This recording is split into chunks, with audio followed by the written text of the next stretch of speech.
Welcome to Tripura Info News Update. ডুকলিতে রক্তদান কর্মসূচি ব্যাহত হওয়া নিয়ে মুখ খুললেন রামপ্রসাদ পাল। বিষয়টি অত্যন্ত অনভিপ্রেত, উত্তেজনা না বাড়িয়ে বিভ্রান্তি দূর করার আবেদন জানালেন তিনি। কেন্দ্র করে উনি অনেক ত্রিপুরা রাজ্যের ল অ্যান্ড অর্ডার শেষ, এই রাজ্যের অবস্থা খুব খারাপ। ঠিক আছে, উনি বলছে কিন্তু উনি আমার মনে হয় যখন উনি শাসন করেছিলেন ত্রিপুরা রাজ্যকে, এখন তো দেখে উনি চশমা পরে সব দেখে, তখন কি উনি দেখতেন না উনার সময় রাজ্যটা কি ছিল? এই রাজ্যের মধ্যে খুন খারাপি, বিরোধীদের উপর কিভাবে অত্যাচার করা হয়েছিল। শুধু আমি এই এলাকার মধ্যে একটা পঞ্চায়েতে, তখন ওনার আমলে এটা ছিল একটা পঞ্চায়েত, এটাকে বলা হতো ডুকলি পঞ্চায়েত। উনার সময়ে এই একটা পঞ্চায়েতে কয়টা মার্ডার হয়েছে। আর শেষ ব্যাপারটা আমি বলছি, অসিত সিং 3/11/1995 যখন তারা নতুন এসছে, সে কংগ্রেসের ছিল, তাকে খুন করেছে। কারা করেছে? মানিক সরকারের এই নারায়ণ দেব এবং নবারুণ দেব, তাদের হেফাজতে এই খুন হয়েছে। পিছন, আমি টাইটেলটা আমি পাইনি, ওর নাম ছিল পিছন, ওকে খুন করেছে 1999 এই এলাকাতে, এই মানিক সরকারের নেতৃত্বে, মানিক সরকারের শাসনকালে আমার এই এলাকায় বিরোধীদেরকে খুন করেছে। দেবু চক্রবর্তী, দেখেন কত বড় জঘন্য কাজ।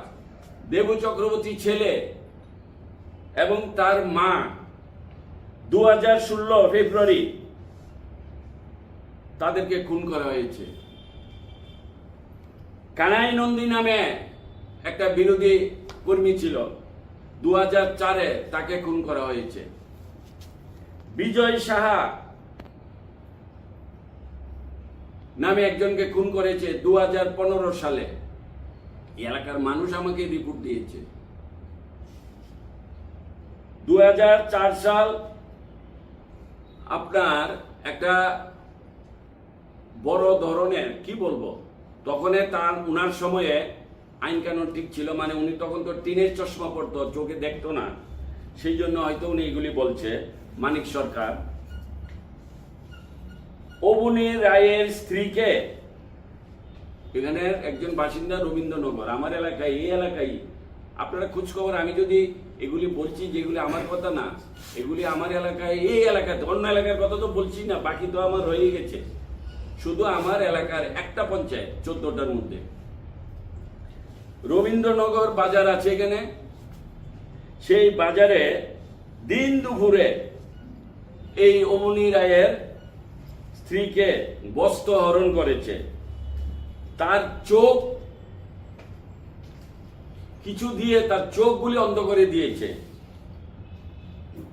এই নারায়ণ দেব এবং নবারুণ দেবের নেতৃত্বে এই এলাকাতে এইরকম ঘটনা অবধি আছে।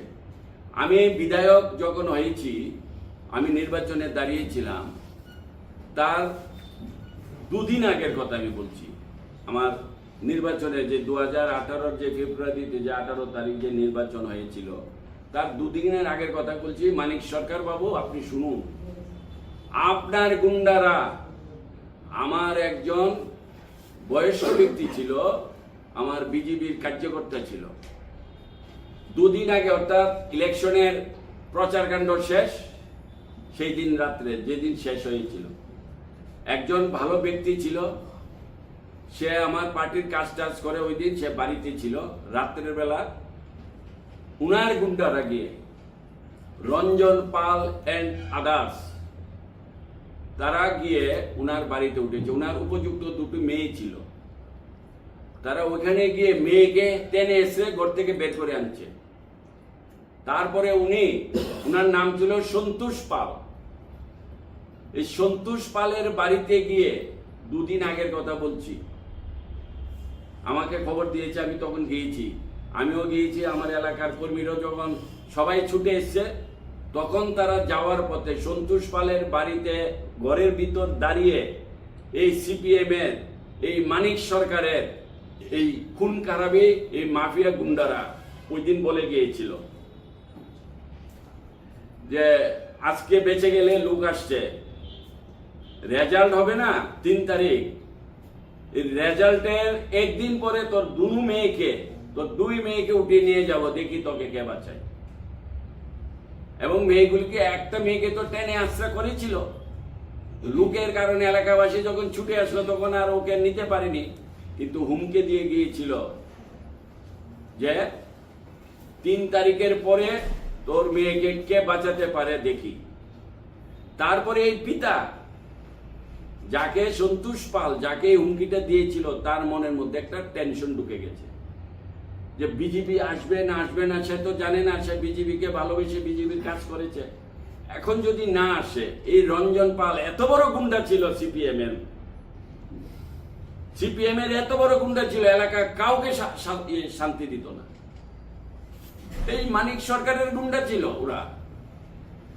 এবং এই ভদ্রলোক সন্তোষ পাল টেনশনে, রেজাল্ট বেরোয়নি, রেজাল্ট তো বেরোতে গিয়ে অনেকদিন টাইম নিল, তার মধ্যে লোকটা মারা গেল স্ট্রোক হয়ে। এই 1 সপ্তাহের মধ্যে লোকটা 8 বার স্ট্রোক হয়েছে। একটাই, লোকটা যখন টেনশন আসে যে আরে আমি তো, আমার মনে হয় পার্টি আসবে না আর আমার মেয়েকে উঠিয়ে নিয়ে যাবে, কারণ এই রঞ্জন পাল এবং তার সাথে যে টিম ছিল তারা এত